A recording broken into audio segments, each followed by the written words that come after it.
Bonjour, soyez les bienvenus dans Communion avec Dieu. Nous vous recevons dans le nom du Seigneur Jésus-Christ. Nous sommes toujours autour de notre sujet, la guérison de l'âme, ou comment faire pour être sauvé. Aujourd'hui, je peux être guéri d'une maladie, demain retomber malade de la même maladie, mais quand mon âme est sauvée, je suis sauvé pour toujours. Dieu veut nous sauver, Dieu nous aime, mais pour nous sauver, il ne peut pas le faire en dehors de son plan. C'est comme l'histoire du général Naaman. Ce général-là était lépreux. Il partait pour rencontrer le prophète Élisée.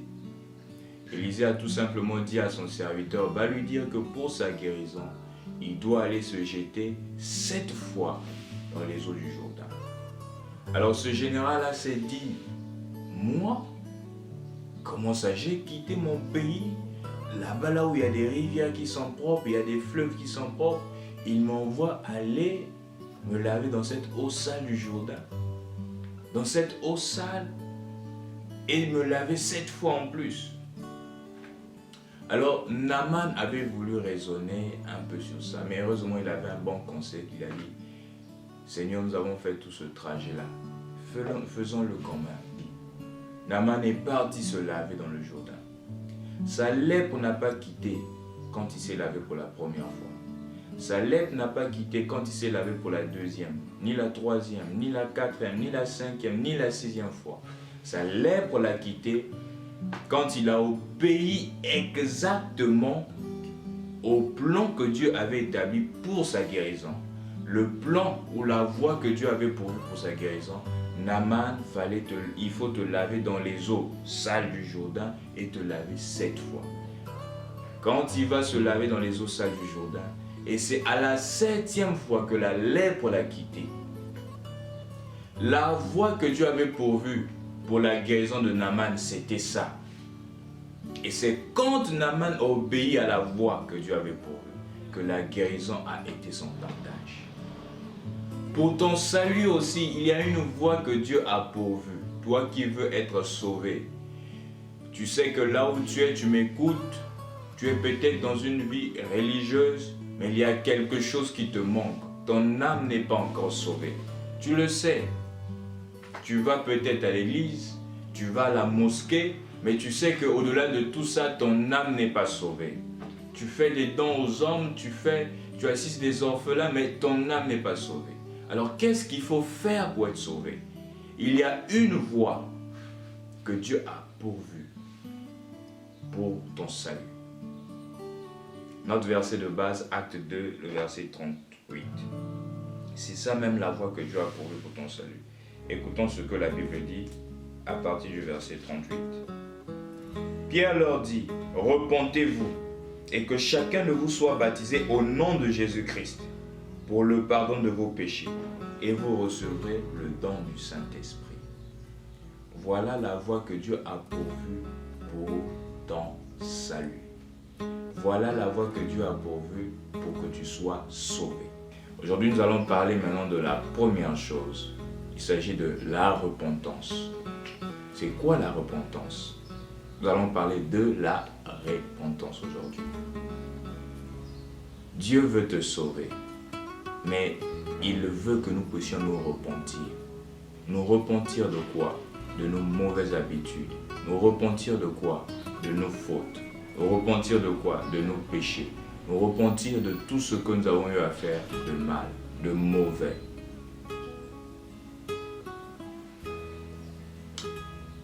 La repentance, déjà, vous devez savoir que la repentance, une vraie et une véritable repentance, à 3 points.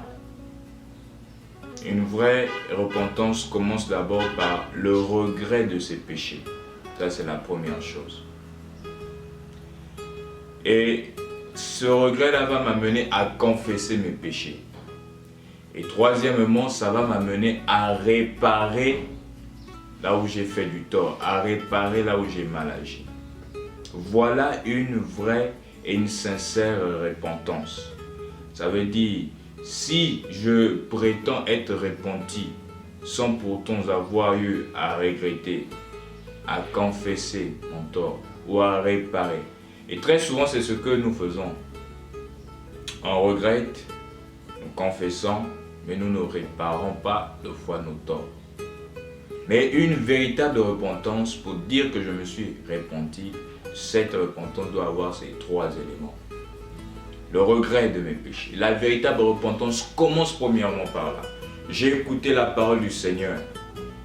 La parole du Seigneur me dit que je me rends compte que ce que j'ai fait est mauvais. J'ai trompé mon mari. J'ai trompé ma femme. Je me rends compte que ce que j'ai fait, c'est mauvais. Et ça m'amène à regretter ce que j'ai eu à faire. Vraiment, ça me fait de la peine parce que j'ai eu à voler. Mon mari avait une confiance sur moi, mais de cette confiance-là, je suis parti avec d'autres hommes.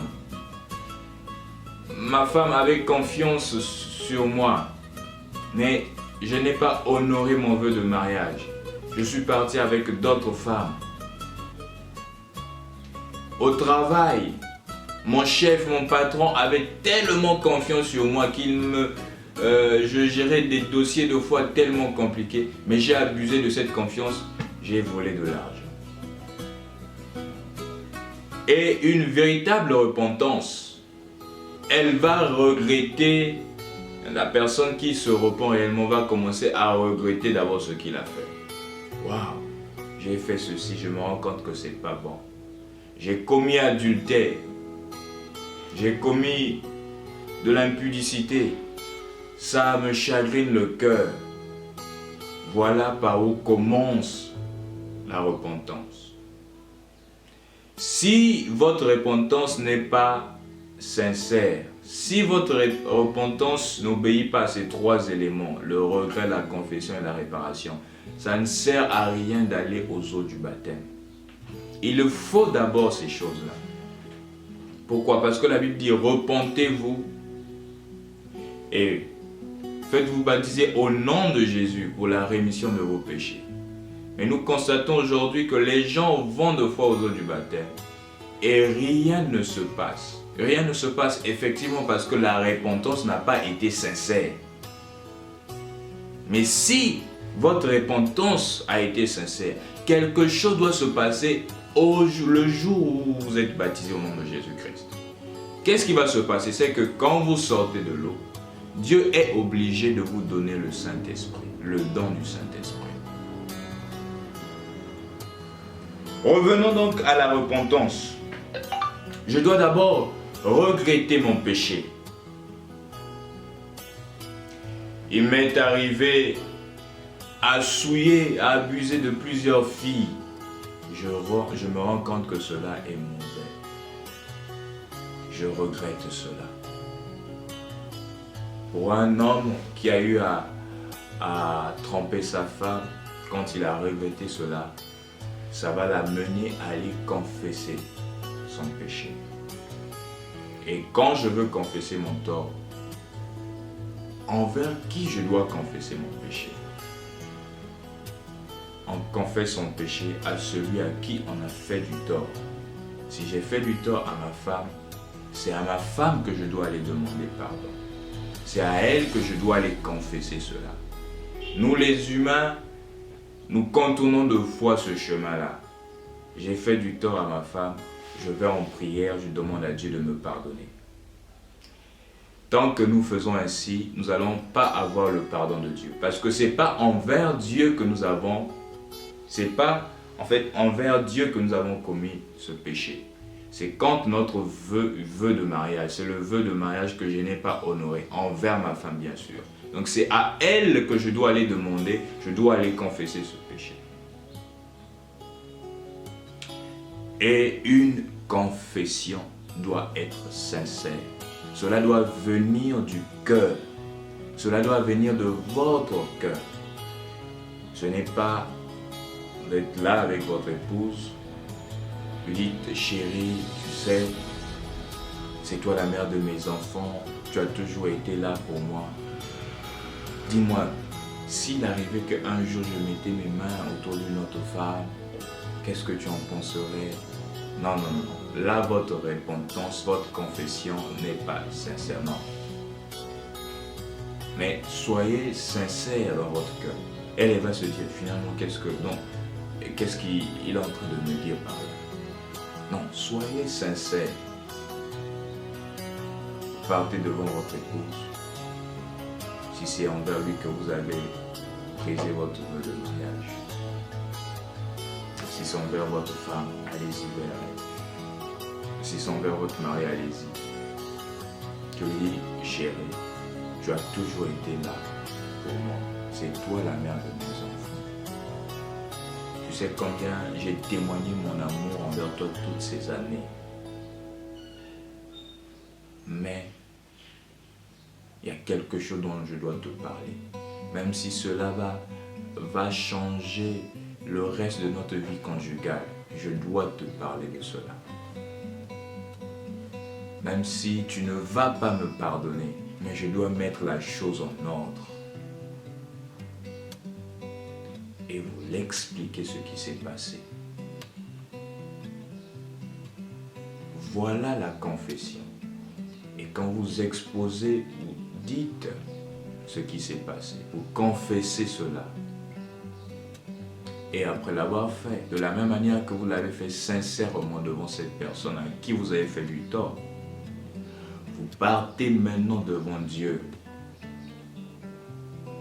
Vous adressez à Dieu aussi sincèrement aussi. De la même manière que vous l'avez fait devant la personne à qui vous avez fait du tort, vous l'avez fait sincèrement. Allez-y aussi devant Dieu avec cette même sincérité-là. Et quand c'est comme ça, Dieu est obligé de vous pardonner. Pourquoi? Parce qu'il n'est pas indifférent. La Bible dit que si nous reconnaissons nos fautes, ça c'est la Bible qui parle de ça dans 1 Jean chapitre 1. Au verset 8, il dit que si nous reconnaissons nos fautes, Dieu, lui, il est fidèle et juste de nous les pardonner et de nous purifier de toute iniquité. L'iniquité, c'est quoi? Je sais que ce que je fais est mauvais, mais je le fais quand même. Voilà l'iniquité. Mais quand tu reconnais ton tort, Dieu est fidèle et juste de te pardonner et de te purifier de ton iniquité. Voilà pourquoi il nous faut d'abord aller de reconnaître ce tort-là, de le confesser devant la personne à qui j'ai fait du tort. C'est à elle que j'ai fait du tort, c'est à lui que j'ai fait du tort. Je vais devant lui, je le présente vraiment mes excuses, aussi sincèrement. Si la personne va accepter mon pardon, gloire soit rendue à Dieu. S'il aura refusé, vous avez fait votre part à vous. Et après l'avoir fait, vous partez maintenant devant Dieu pour vous repentir. Vous partez devant Dieu vous partez confesser cela devant Dieu. Aussi sincèrement. Donc ça c'est le deuxième point. Il y a le regret, il y a la confession. Et quand vous partez devant Dieu, vous dites, Seigneur, je ne veux plus jamais faire telle chose. Je ne veux plus jamais voler. Je ne veux plus jamais trahir mon épouse. Je ne veux plus jamais trahir mon époux. Je ne veux plus jamais abuser de la confiance de mon patron. Je ne veux plus jamais, abuser de la confiance de mes parents. Mes parents m'ont envoyé à l'étranger. Ils ont confiance sur moi. Mais qu'est-ce que je fais de cette confiance-là? Deux fois l'argent qu'ils m'envoient, j'utilise cet argent pour les vanités de ce monde, au lieu d'utiliser pour l'école, au lieu d'utiliser pour toutes les charges que j'ai ici.